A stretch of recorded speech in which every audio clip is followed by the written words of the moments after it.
Hi everyone, and thank you so much for tuning in to my virtual recital premiere. This recital is part of the requirements for my master's degree at the University of Texas at Austin at the Butler School of Music, from which I will be graduating in May.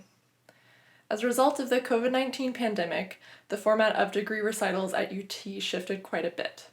So as a result, what you'll be watching tonight is a compilation of recordings in different locations filmed over the course of several days.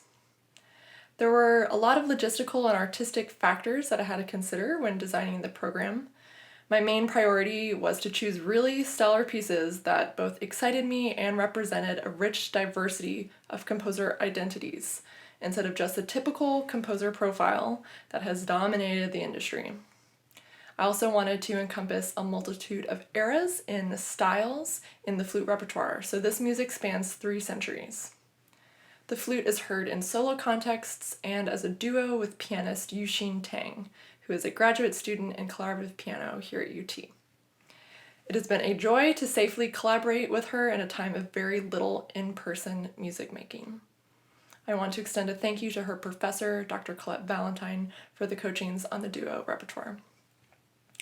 It goes without saying that I couldn't have presented this recital in this format without the help of my boyfriend, Jonathan Lee Chan. In addition to his help as a professional audio engineer, he graciously took on many other additional roles, such as helping me with my script right now.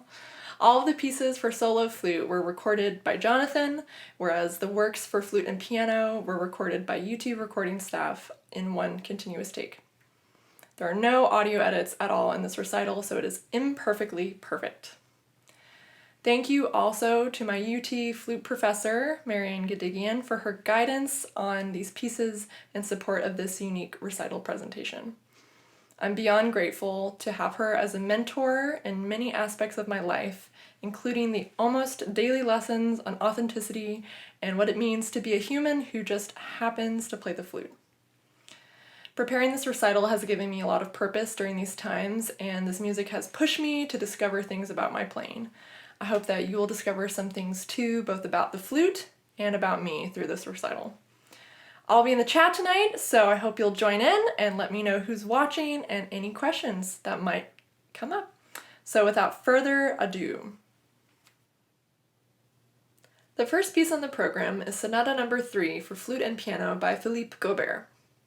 Gaubert excelled in flute lessons at a very young age and went on to study with the renowned pedagogue Paul Toffanel at the Paris Conservatory, where he also studied composition. Gaubert was an outstanding flutist and was appointed as principal flute at only age 18 to both the Paris Opera and to Paris's top orchestra. At age 40, he became the principal conductor for both of these ensembles. At that time, Gaubert also joined Toffanel on the faculty at the Paris Conservatory, and their already close student-teacher relationship grew to that of colleagues. Together, they were major figures in the development of the modern French school of flute playing, and every aspiring flutist knows them from their exercise books that are a staple in flute study.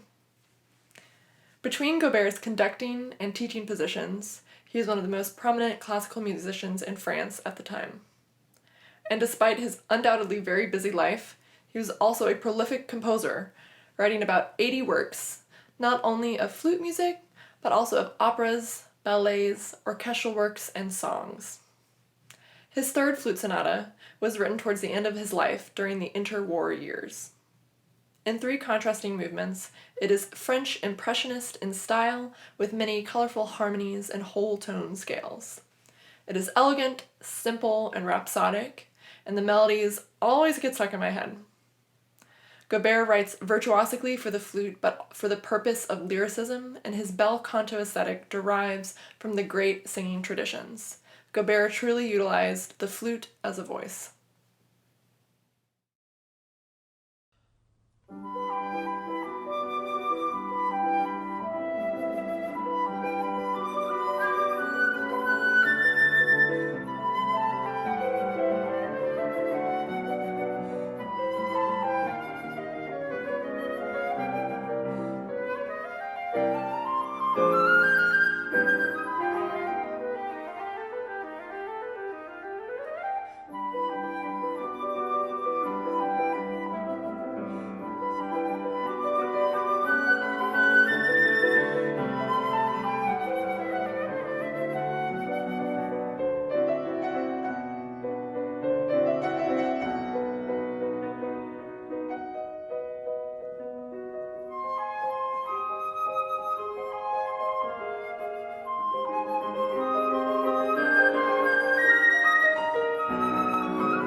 Ernst von Dohnányi, the composer of this next piece, was born in Hungary in the late 1800s. And from a very young age, he was a virtuosic pianist who went on to tour Europe and the US. He was a major figure in the musical scene of Hungary as the director of the Liszt Academy of Music, the music director of the Hungarian Radio Orchestra, and the chief conductor of the Budapest Philharmonic. Sounds a bit like Gaubert, right? In World War II, Dohnányi used his influence to resist the Holocaust.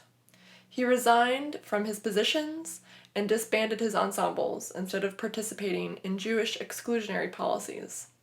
He also helped many Jewish musicians escape Hungary. Dohnányi's son, Hans von Dohnányi, was a member of the German resistance and was tragically executed because of his efforts to assassinate Hitler. After the war, Dohnányi immigrated to Tallahassee, Florida at age 72, where he was on the faculty at Florida State University for 10 years. His grandson, Christoph von Dohnányi, the son of Hans, studied with Ernst at FSU and is now an internationally renowned conductor and longtime music director of the Cleveland Orchestra. The Passacaglia for solo flute was Dohnányi's last composition, and seems to me a bit like an experiment for the composer. Dohnányi typically wrote in a very conservative style influenced by Romanticism, but the Passacaglia begins with a quasi-12-tone row, a technique often used by modern serialist composers. Listen for the disjunct theme throughout the piece, even as it becomes more ornamented and the rhythms begin to change in the variations. Like the theme, each variation seems to meander before it concludes in an expected way. This play of the new and the old is like Dohnányi dipping his toes in the water of modernism, but then always reverting back to his ways. At the very end of the piece, once Dohnányi has brought us through constant chromaticism and tonal instability, the ending is unabashedly traditional. Is it irony? Or is it the composer's exasperation after a long journey through modernism?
Composer Anna Bon di Venezia was the daughter of two artists who, at the time of her birth, worked in the court of Frederick the Great of Prussia, a flutist. Her mother was a Bolognese singer, and her father was a well-known Venetian architect, scenic designer, and painter. At age 4, Anna Bon entered the Ospedale della Pietà in Venice, which was an orphanage, convent, and all-girl conservatory at which Antonio Vivaldi famously taught violin for decades. When Bon was 16, she and her parents were appointed to the court of Frederick and Wilhelmine of Brandenburg-Bayreuth. This Frederick was also a flutist, and his wife was a composer and the sister of Frederick the Great of Prussia. Lots of confusing connections and way too many Fredericks. So after the death of one of the royals, when Anna Bon was 22, the Bon family all found employment at the court of Prince Esterhazy, where Haydn was Kapellmeister. 5 years later, when Bon was 27, she married a singer, and from then on there is no record of her, likely because her name changed. Because of her disappearance from the historical record, we don't know when she died, and many people list her death as the year she was married. The sonata in D major is from a set of flute sonatas that were Bon's first published compositions. They were written as a sort of application for her position as harpsichordist in the Brandenburg-Bayreuth court. This late Baroque sonata is bright in character, even in the slower, more mournful second movement. Yu-Hsin joins me on the harpsichord, which is the keyboard Bon would have played this on. And although I am playing on a modern metal flute, it would have originally been played on a wooden flute. Anna Bon is one of many extraordinary women from the 1700s that we have little archival information on. She's proof that women from all eras have been accomplishing great things, but without the same promotion and recognition as their male counterparts.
Shulamit Ron was born in Israel and started to compose at age 7.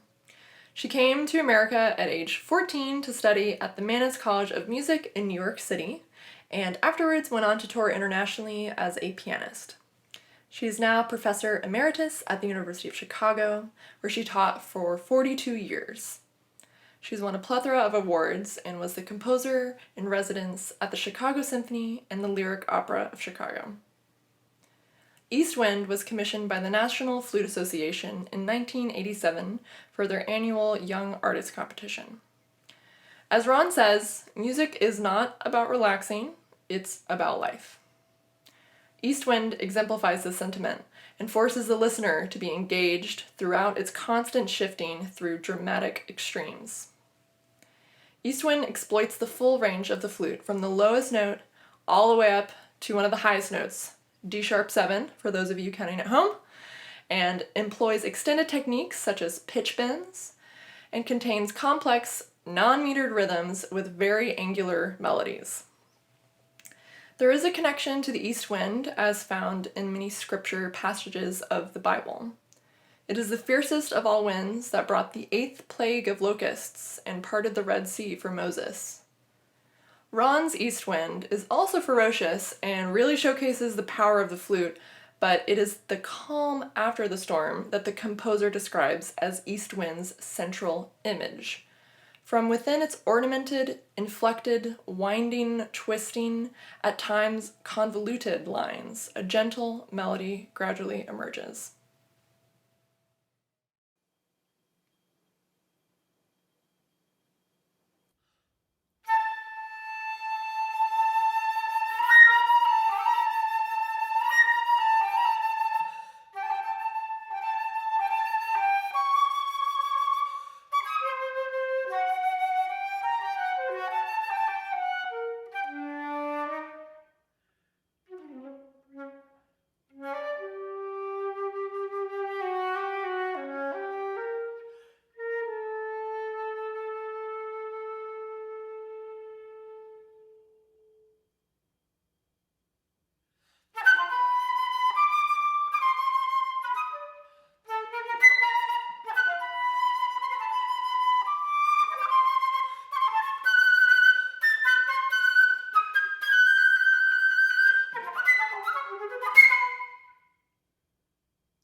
William Grant Still, known as the Dean of African American Composers, was raised in Little Rock, Arkansas.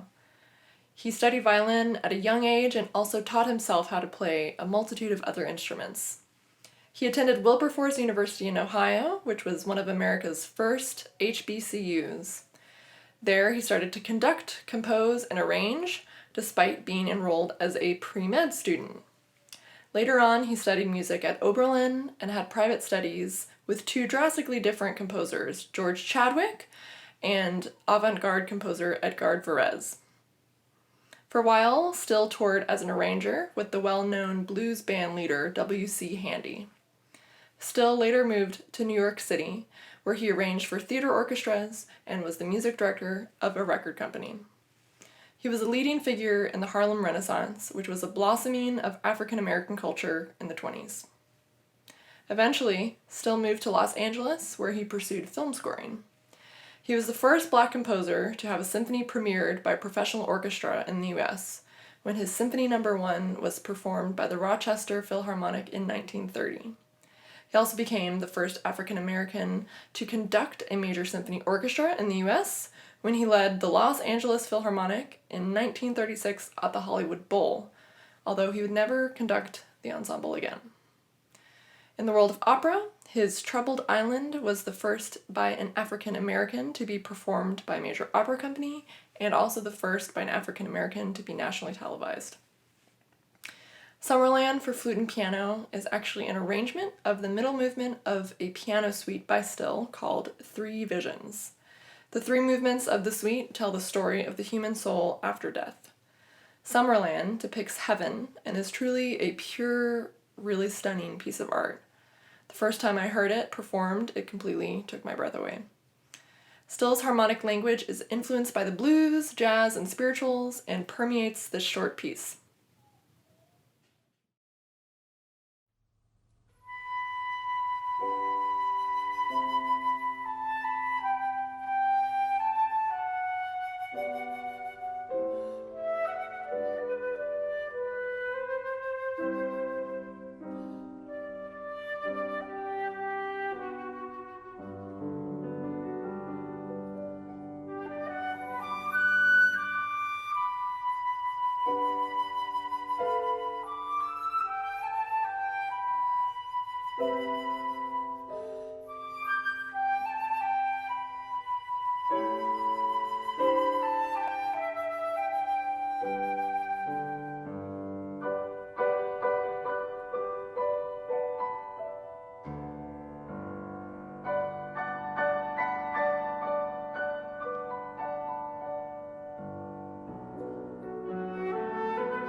Okay, we've made it to the last piece.